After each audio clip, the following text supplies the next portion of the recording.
only on 12, assault at school. That's what Laverne Hamilton believes happened to her son at his former school, P188X. Now, while her son has autism and cannot speak, she's speaking up for him. I recently sat down with her for this exclusive interview. My heart is even racing now looking at this. Back in October, we met Laverne Hamilton as she walked us through this video. You don't hear anything, but this is his classroom, and this is the classroom that I thought my child was safe in for a number of years at 188.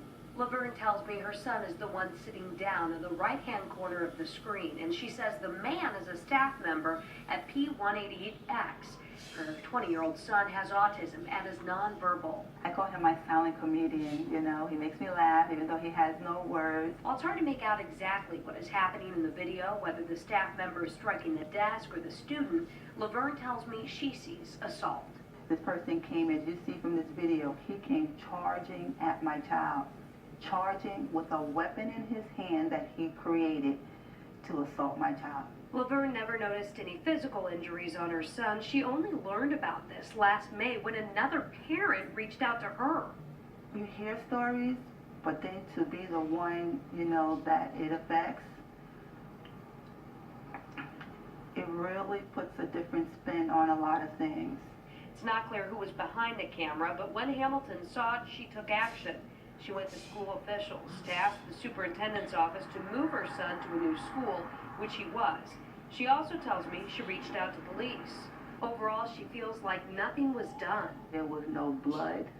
His head wasn't bashed open. She worries how bad it would have to get. It's got to change. His head should not be bashed in and blood all over the place for someone to talk about they're going to step in. And when I reached out to the Department of Education, they told me the incident was reported to the NYPD last year. I recently got in contact with the NYPD about the investigation. They told me it was determined that there was not enough evidence that an assault took place. We met up with Laverne again after this development. Does this change your fight? No, absolutely not.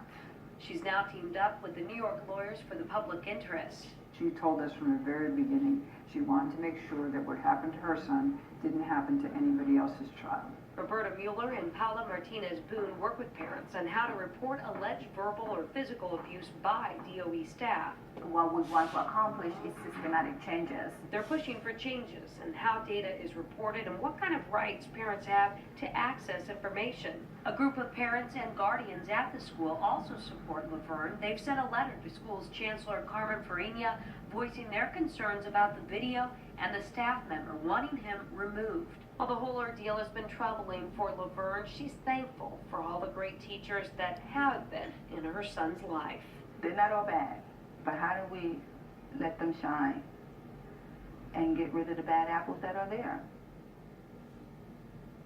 Now, Laverne's lawyers tell me they have heard an investigation is going on in general about that school, but they don't have any details about that investigation. We want to get to Daryl Green once again.